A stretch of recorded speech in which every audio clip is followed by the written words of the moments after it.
kasus 6 Laskar FPI yang dibunuh dan dibantai di KM 50, Tol 50. Coba bayangkan. Bukan malah mengumpulkan data selengkap-lengkapnya, tetapi polisi justru meminta atau memerintahkan data HP para saksi di rest area KM 50 itu untuk dihapus. CCTV dihapus. Gendangan merah di rest area KM 50 itu justru dibersihkan, bukan di polis lain. Dan rest area KM 50 yang baru berdiri selama setahun itu dibongkar. Itu Kapoldanya itu, ya siapa itu? Imran Fadil Imran itu harus bertanggung jawab itu. Kalau kasus Jessica Wongso, Tito Karnavian dan Krisnamurti, kasus KM 50 itu Fadil Imran dan Dirkrimumnya siapa itu? Bayangkan, udah begitu, ya bayangkan. Ini pertanyaan logika. Fiber optik, ya di rest area sekitar 48 atau sekitar KM 50 itu putus katanya 20 jam sebelum kejadian 7 Desember 2020. Tiba-tiba secara mendadak putus di 6 Desember 20 jam sebelum kejadian. Logis nggak ini Pak Prabowo Subianto? Coba ya, 6 nyawa anak manusia sudah tidak bisa kembali lagi kepada keluarganya. Pak Prabowo buka lagi kasus ini Pak. 6 nyawa anak manusia dengan secara membabi buta dibantai dan sempat dituduh sebagai pelaku, sempat tersangka. Dan 2 polisi yang menjadi terdakwa itu divonis lepas.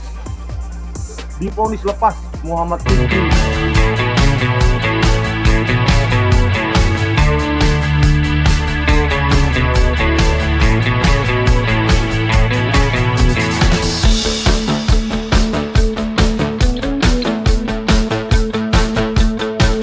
Bang Rismon untuk Mabes yang kemarin sudah mengeluarkan itu apa Bang caranya?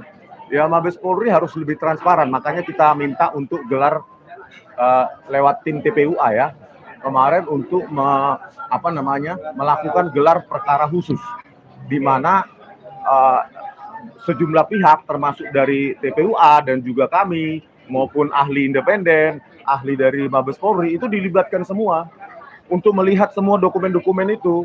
Kalau kemarin kan pengumuman Dirtipidum sepihak ya. Dalam arti apa? Objek-objek yang diteliti yang katanya berkas-berkas yang disita dari SMPP 40 maupun dari UGM itu nggak dihadirkan di meja mereka. Hanya versi digital dan itu beberapa. Gitu loh. Nah, kalau kita analisa nanti versi digitalnya, nanti mereka komplain lagi. Padahal versi analog, versi fisik dari Pak Jokowi harus dipegang oleh Dirtipidumnya dan semua berkas itu. Karena apa? Kalau dari analisa visual yang ditampilkan oleh Dirtipidum di proyektor itu, kita bisa lihat bahwa ada yang kuning, ada yang putih. Itu kan kalau secara kimia, senyawa kimianya ada lignin namanya. Kalau lignin yang tinggi, itu menandakan versi kertas yang tua. Gitu. Nah, kalau versi kertas yang muda, itu ada brighternya, optical brighter, pencerah.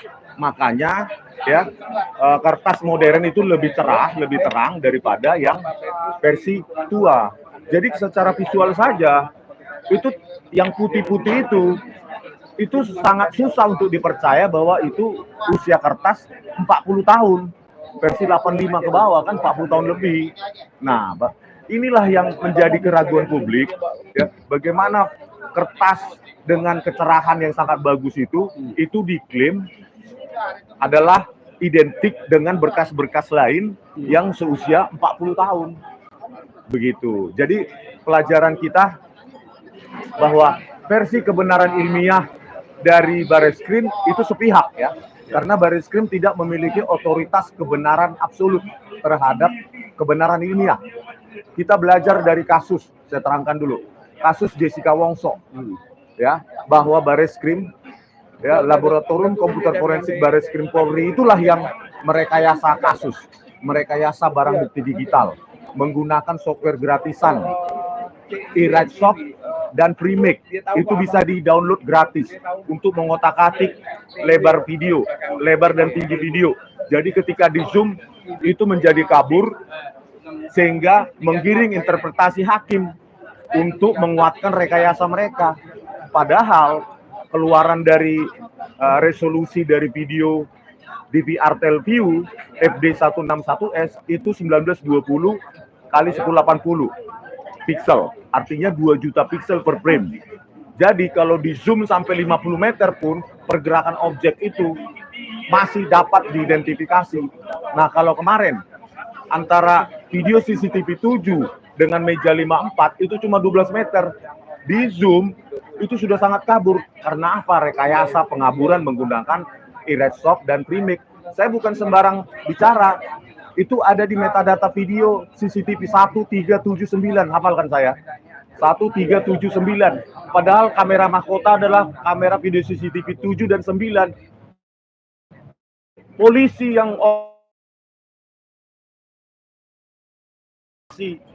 sejarah manipulasi Jessica Wongso. Ya. Siapa Polda Metro Jaya yang adanya? Tito Karnavian. Dirkrimumnya siapa? Krisna Murti. Kepala lab komputer forensiknya siapa? Saat itu AKBP Muhammad Nual Azhar. Sebagai pendiri Asosiasi Forensik Digital Indonesia, AFDI. Nah, temannya, rekannya yang penipu juga, ya, manipulator juga, barang bukti digital, Christopher Hariman Rianto. Itu pengurus AFDI juga. Jadi inilah bukti bahwa Bareskrim nggak bisa kita percaya, harus kita counter, kita challenge ilmiah lawan ilmiah di pengadilan. Jadi keputusan atau hasil dari laboratorium forensik Bareskrim bukan keputusan hakim, ya, bukan final di sini, gitu. Harus kita challenge. Kalau memang jujur, harus siap diuji oleh peneliti lain. Itu ilmiah, repeatable, dapat diulangi oleh orang lain. Maka di situ kebenaran itu. Jangan menganggap bahwa Bareskrim memiliki kebenaran absolut terhadap keilmiahan, ya. Itu masih sepihak, harus di-challenge. Ya, itu kasus Jessica Wongso. Kasus Vina Cirebon yang sekarang 6 terpidana, ya, di penjara seumur hidup. Akibat apa? Manipulasi polisi juga. Polres Cirebon. Kenapa?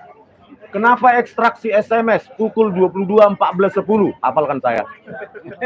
22.14.10. Ya. Yang dituduhkan, ya, kejadian pembinihan Pimir Kisiin secara, biar YouTube-nya jangan kena ya, Pimir Kisiin secara bergilir mulai 21.15 sampai 22.30, itu tuntutannya loh oleh hakim. 21.15 sampai 22.30 dituduhkan terjadi serangkaian Pimir Kisiin bergilir, ya, pembunuhan, pemukulan. Tetapi ekstraksi SMS dari HP Vina, almarhum Vina, itu terungkap bahwa pukul 22.14.10 dia masih mengirimkan SMS ke temannya bernama Widi. Nah, hasil ekstraksi SMS itu sengaja tidak digunakan oleh polisi dalam reka adegan atau rekonstruksi. Kalau itu dipakai, maka gugurlah skenario mereka. Dan ini dibiarkan. Mana itu Wamenko yang memperjuangkan kemarin? Yang saya ajari tengah malam. Berapa jam tuh saya ajari, kok diam aja sekarang setelah jadi pejabat. Ya. Jadi itulah deretan. Belum lagi, ya. Siapa itu namanya Wamenko? Marga Sibuan. Oh, nah, ya kan? Yang ketiga, ya, kasus 6 laskar FPI yang dibunuh dan dibantai di KM 50, Tol 50. Coba bayangkan. Bukan malah mengumpulkan data selengkap-lengkapnya, tetapi polisi justru meminta atau memerintahkan data HP para saksi di rest area KM 50 itu untuk dihapus. CCTV dihapus. Gendangan merah di rest area KM 50 itu justru dibersihkan, bukan di polis lain. Dan rest area KM 50 yang baru berdiri selama setahun itu dibongkar. Itu Kapoldanya itu, ya, siapa itu? Imran Fadil Imran itu harus bertanggung jawab itu. Kalau kasus Jessica Wongso, Tito Karnavian dan Krisna Murti. Kasus KM 50 itu Fadil Imran dan Dirkrimumnya siapa itu? Bayangkan. Udah begitu, ya, bayangkan. Ini pertanyaan logika.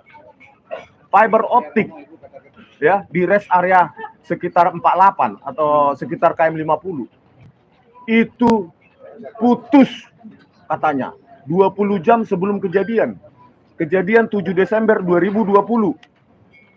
Tiba-tiba secara mendadak putus di 6 Desember, 20 jam sebelum kejadian. Logis nggak ini Pak Prabowo Subianto? Coba, ya, 6 nyawa anak manusia sudah tidak bisa kembali lagi kepada keluarganya. Pak Prabowo buka lagi kasus ini, Pak. 6 nyawa anak manusia dengan secara membabi buta dibantai dan sempat dituduh sebagai pelaku, sempat tersangka. Dan 2 polisi yang menjadi terdakwa itu divonis lepas. Divonis lepas Muhammad Fikri Tawainela dan Fikri Ramadan Tawainela dan siapa satu lagi itu lupa saya. Yusmin Ohorela divonis lepas. Karena apa? Ya karena tidak ada bukti yang sengaja mengcounter mereka. Rekonstruksi yang dilakukan polisi hanya berdasarkan murni pada kesaksian kedua terdakwa polisi tersebut, tidak melibatkan keluarga, FPI dan lainnya. Bagaimana keadilan itu bisa dicapai kalau kesaksiannya baik persidangan maupun rekonstruksi hanya didasarkan pada kedua terdakwa polisi tersebut?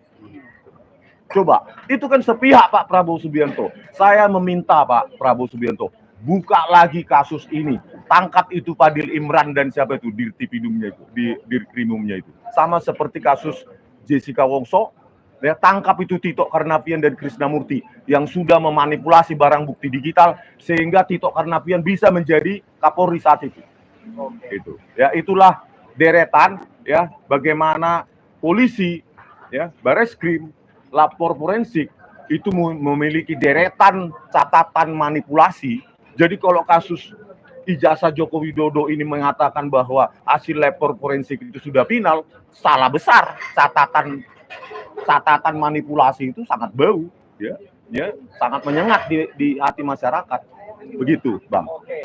Terima kasih Bang Rismon. Itu secara akademik Bang Rismon adalah. Oh iya, belum lagi kasus Sambo, ya. Kasus Sambo, ya. Kalau kita menerima begitu saja hasil polisi pada saat itu Polres Jakarta Selatan, ya, bahwa terjadi katanya tembak menembak, terjadi pemirkisiin, ternyata kan salah. Akhirnya kan salah. Setelah ada desakan publik, ternyata tidak ada tembak menembak tersebut. Joshua adalah korban. Ya, untung ada whistleblower yang bernama Eliezer. Oleh karena itu di kasus ijazah palsu Joko Widodo ini kami meminta kepada Pak Kasmujo, jadilah whistleblower Pak, ungkapkan bahwa Bapak sebenarnya masih asisten dosen. Yang tanda tangan Bapak sebagai asisten dosen itu tidak bernilai atau tidak memiliki otoritas apapun untuk membimbing akademik, apalagi membimbing skripsi. Jujurlah Pak Kasmujo, demi catatan sejarah Republik ini. Biar kita koreksi sejarah Republik ini, jangan dibiarkan bengkok hanya karena Bapak memilih untuk diam dan merahasiakan segala sesuatu. Oke, gitu ya. Oke, ini Bang Petrus sudah hadir, Bang.